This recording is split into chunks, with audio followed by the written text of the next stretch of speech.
Os três tipos de morte. Primeiro, a morte espiritual, a qual nós encontramos, por exemplo, em Gênesis. Gênesis, capítulo 3, versículo 7, diz assim, ó. Então foram abertos os olhos de ambos. Ambos quem? O homem e a mulher. E conheceram que estavam nus. E cozeram folha de figueira e fizeram para si aventais. Versículo 8. E ouviram a voz do Senhor Deus que passeava no jardim pela viração do dia.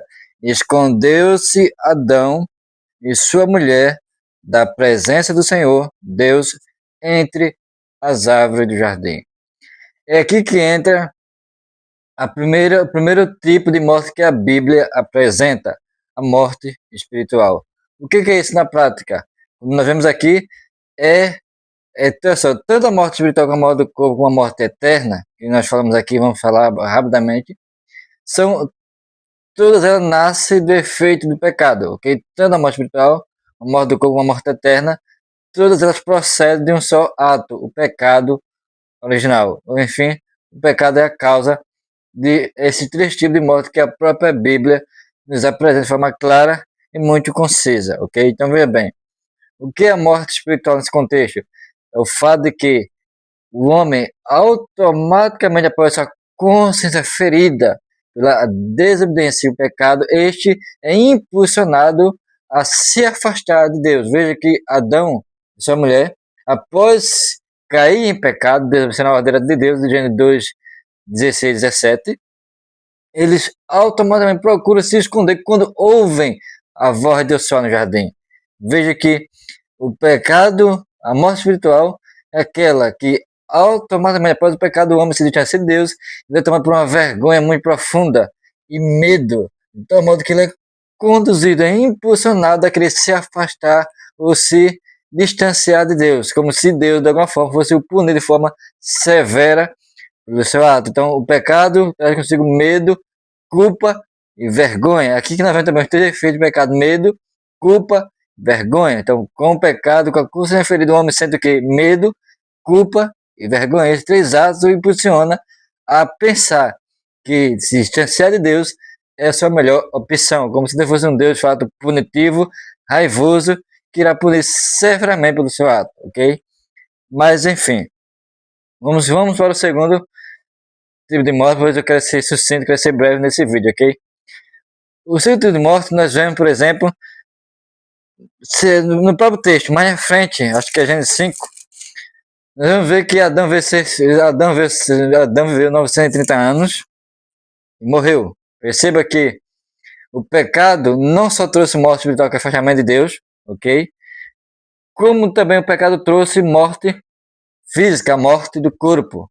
Esse corpo passou, de alguma certa forma, a sofrer o perecimento, ou seja, passar por um processo de envelhecimento, e depois a morte, o apotrefamento, ou seja, a putrefação, que é o estado de apodrecimento. Enfim, o corpo se desfaz, como lá em Eclesiastes 12:7, e o pó volte ao pó, como era, ok? O espírito volte a Deus que deu. Eclesiastes 12, versículo 7.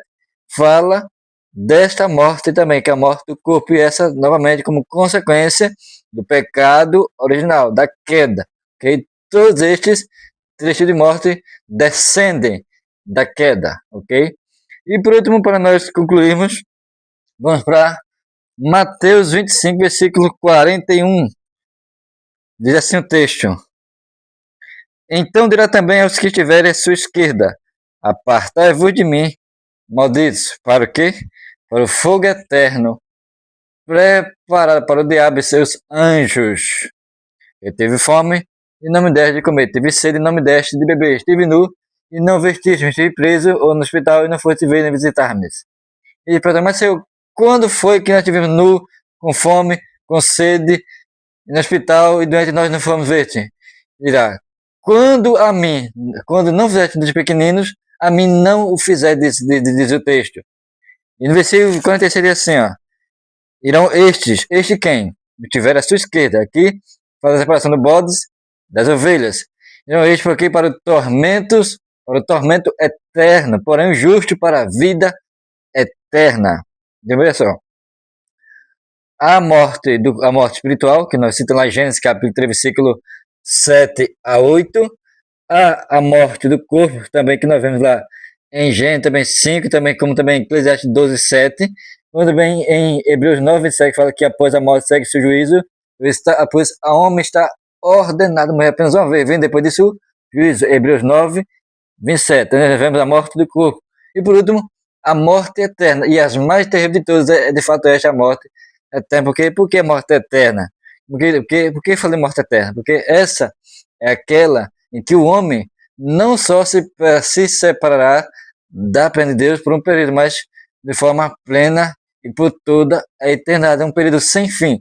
Falando de eternidade, falando do tempo sem fim, sem tempo de dias, sem fim de tempo, sem fim de anos, sem fim de dias. E esse é o sentido da palavra eterna. Fala de algo que durará para sempre. Então, nesse contexto, nesse sentido, a morte eterna é mais terrível, pior. O homem não só será distanciado de Deus, como também será atormentado, como a Bíblia chama de lugar chamado Lago de Fogo. Então, Hades, que é o estado intermediário após a morte, existindo todo mundo que morre sem Cristo, que morre sem receber aqui como Senhor. O Hades, que é o estado intermediário das almas que morrem sem Cristo, as almas das pessoas que morrem sem Cristo. E, por final, essas pessoas serão lançadas no Guiena, e está lá em Mateus 10, versículo 28.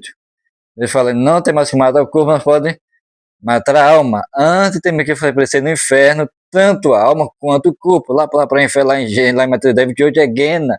Lá é apresentado Guiena como lugar onde não só será lançado a alma, aqueles que morreram sem Cristo, mas também o corpo. Lá será terminado o corpo e a alma. E lá é o estado final, onde serão punidas, julgadas severamente por esse ato de rebeldia constante enquanto viveram durante essa terra. Então, meu querido, há esses três tipos de morte. A morte espiritual, que nós vemos logo no começo, a morte do corpo e a morte eterna.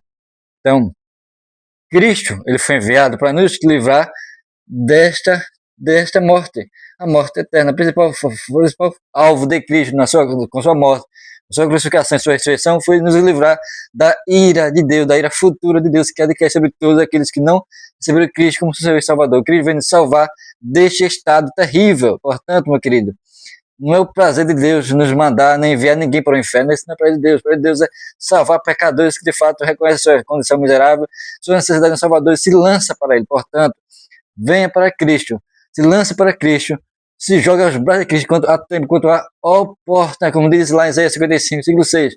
Buscar o Senhor enquanto você pode achar, invocar enquanto está perto, deixe-me o seu caminho, se converta ao Senhor, pois é grandioso, é misericordioso, é em perdoar. Grande é a vontade de Deus em perdoar pecadores, de fato, e abraçá-los, recebê-los como seus filhos. Lá em João capítulo 1, versículo 14. E o verbo se fez carne, e vimos sua glória como a glória do unigênito Pai de verdade.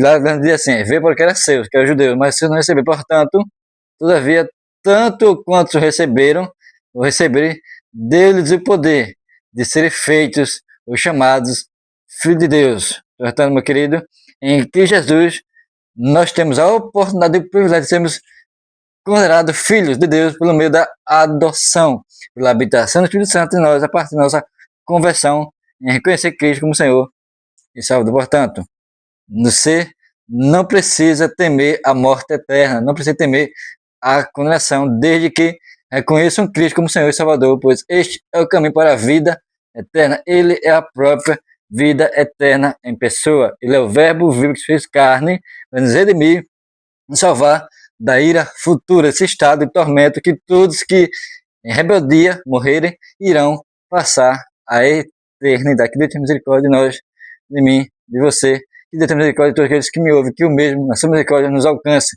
nos transforme, nos redima, mediante a sua graça, em que Jesus, nosso Senhor. Que Deus abençoe a todos, em nome de Jesus.